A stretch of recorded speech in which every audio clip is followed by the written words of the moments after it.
Hello and welcome to my YouTube channel. Not in Kansas anymore.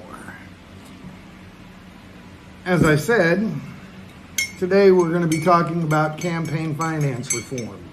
This will be the last of the videos that I'll be doing on policies that were written by this gentleman who did the personal income tax and did the corporate tax amendment that we did last week.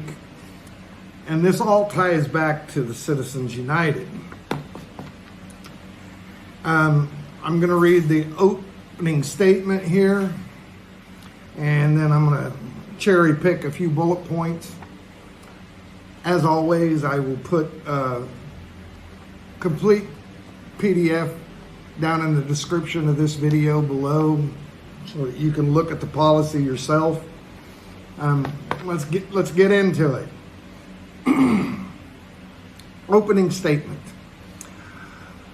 Elections are the foundation of our democracy, and every citizen deserves confidence that their votes count. Today's concerns over corporate influence and opaque campaign funding have shaken public trust. The Freedom and Fairness Election Act strengthens transparency, empowers everyday voters, and ensures candidates are accountable to the people that they are voted to serve. This is about restoring confidence in our elections, safeguarding the integrity of our political system, and giving Americans a clear voice in the future of their country. And we'll just start with this first one right here. Section 1, ban on corporate and PAC donations to candidates. Corporates, super PACs, and industrial groups may not contribute directly or indirectly to candidates. Only individuals, eligible voters may contribute with strict limits. Violations trigger ethics investigation, potential disqualification. The second bullet point I want to touch on is this. All political and issue-based ads must disclose their top 5 funders, visually and audibly. Organizations spending over $10,000 per election must disclose donors of any above $1,000 in real time. And then, as I said, this goes back to Citizens United, the video that I did on that, because here again, the guy's talking about overturning Citizens United. U.S. policy supports a constitutional amendment clarifying that money is not speech and corporations are not people for campaign financial purposes.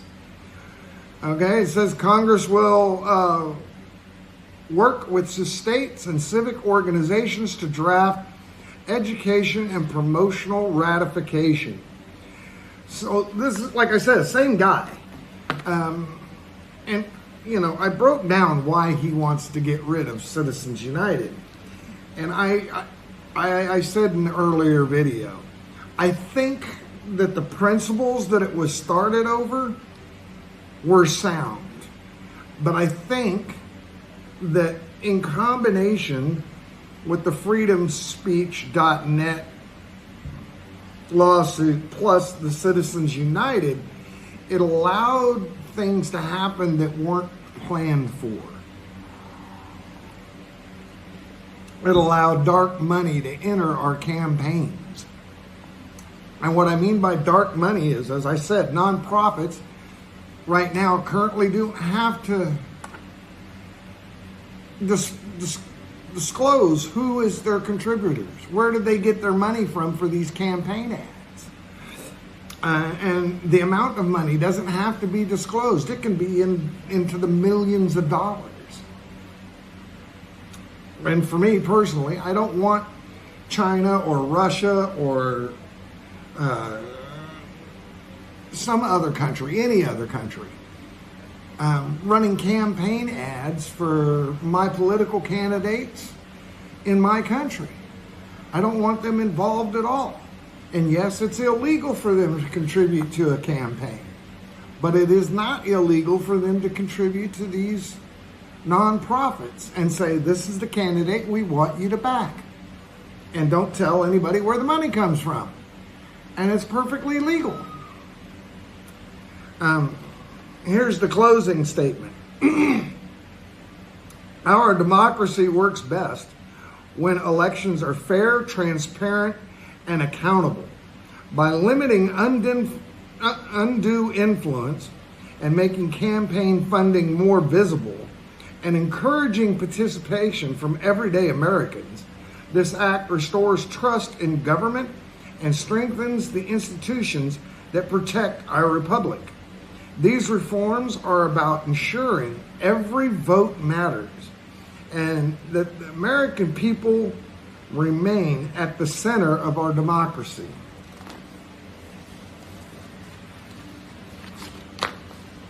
As I said, some of these conversations are probably not going to be nice conversations, but we've allowed too many things to slide, too many things we've kicked the can down the road on, too many things we've put just a Band-Aid on instead of an actual fix, and too many things that have gone under the radar, such as Citizens United and Freedom.net. Those two decisions back in 2010 have completely transformed what our elections are and have made them less secure. I don't say that the principles that those cases were founded on were wrong. I think they were the right principles. That, a corporation has an ongoing concern and has freedom of speech, I think. But are they considered a person? That's different. Is money speech? Definitely not. It can be if it's used wrong, but it's not speech. So I think the principles were sound. I think they just went too far. And it's time that we take that back. It's time we take our elections back. Let me know what you think in the comments. If you like the video, like, share, and subscribe. And again, read the PDF I'll put down in the comments. That's what this is about, sharing these ideas. Maybe somebody will see something that I didn't. Anyway, thanks for showing up. Hope to see you again in a week. And goodbye.